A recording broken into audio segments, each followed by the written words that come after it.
Let me just say that at the VA, we recently passed a PACT Act that added well over 1 million veterans to the rolls to help care for them after they were exposed to toxic substances. This is not the time to cut the funding for the VA. But I am here today to speak on behalf of all veterans who have been fired by President Trump and Elon Musk. Look, Donald Trump couldn't tell you the meaning of the word service or sacrifice if he had a dictionary laying open in front of him. So how dare a coward who cried bone spurs when his nation needed him the most turn his back on those who, unlike him, were actually brave enough to serve our country in uniform?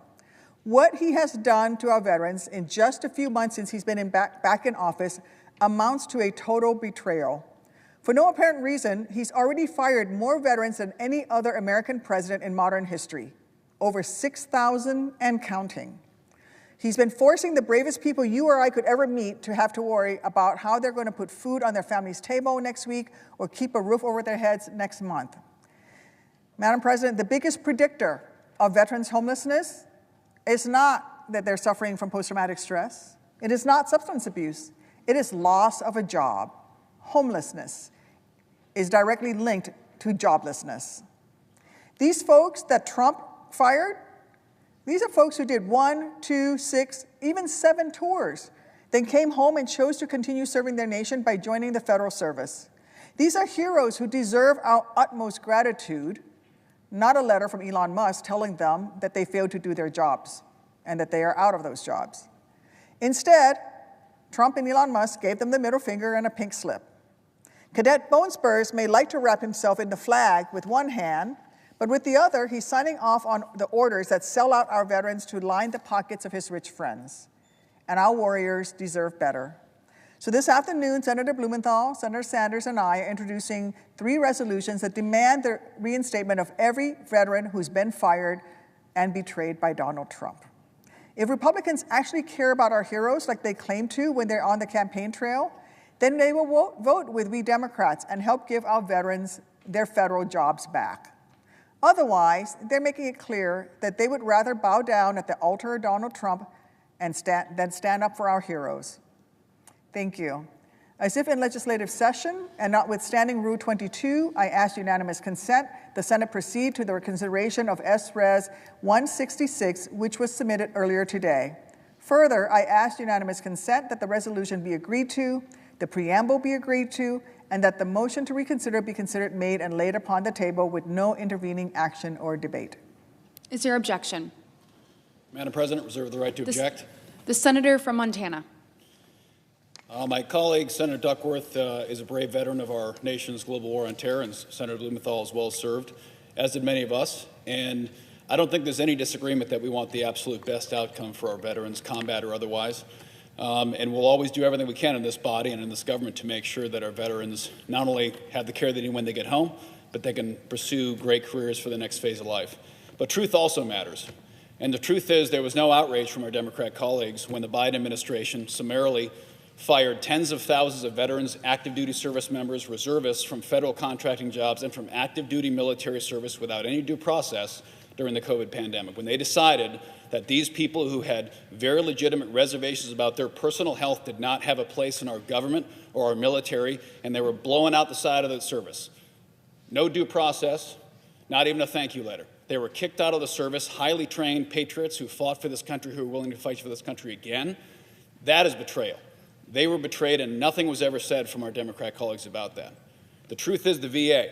The VA as an organization is meant to serve our veterans. The purpose of the VA is to take care of veterans, not to grow its own bureaucracy. And in the last 5 years since 2019, the VA employment has gone from 379,000 to 486,000 employees over 5 years, a 28% increase, while the VA's budget grew by 77.7% during the same period. During that time, the amount of veterans in our country decreased by 9.2%. So as our veteran population decreased, our employment overhead at the VA increased tremendously.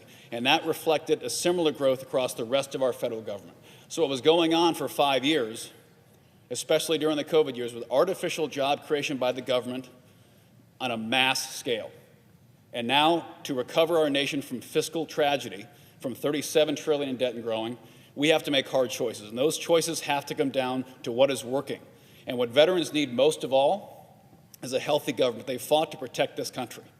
They've put their lives on the line sometimes, gave away limbs and family members so that this country could be strong. We owe it to them to make sure we make good decisions that this country continues to be strong. And that means we have to get this government back in order.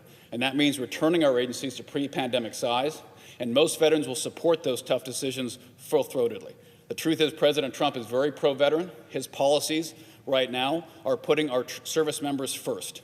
He is showing strength on the world stage instead of weakness, which has brought untold tragedy not just on our military but also on our allies around the world. Growing the government with no end in sight, growing agencies with no metrics for success is not pro-veteran. That's not pro-American. It's just more government. And the truth is, whether it's the VA or any other federal agency, we're proud to have veterans working in this government across the board. They have preferred hiring rights, as they should, and we're going to protect their important jobs and, most importantly, protect their care when they get out. But the VA has to be a healthy, functioning organization for that to occur, as do other agencies. Veteran employment is a core value that we have in our federal workforce. President Trump knows that, this body knows that, and we will protect it. But we also owe those veterans a strong, efficient government. That's what we're going to deliver them. That's what we're doing today. Therefore, I object. Objection is heard. Madam President, The senator from Illinois. I just want to set the record straight that the VA's population of employees did grow because of the PACT Act, a bill that was voted on and passed in a bipartisan way to save the lives of those veterans who would otherwise be dying if they did not have access to VA health care for the illnesses that are caused by their exposure to toxic substances.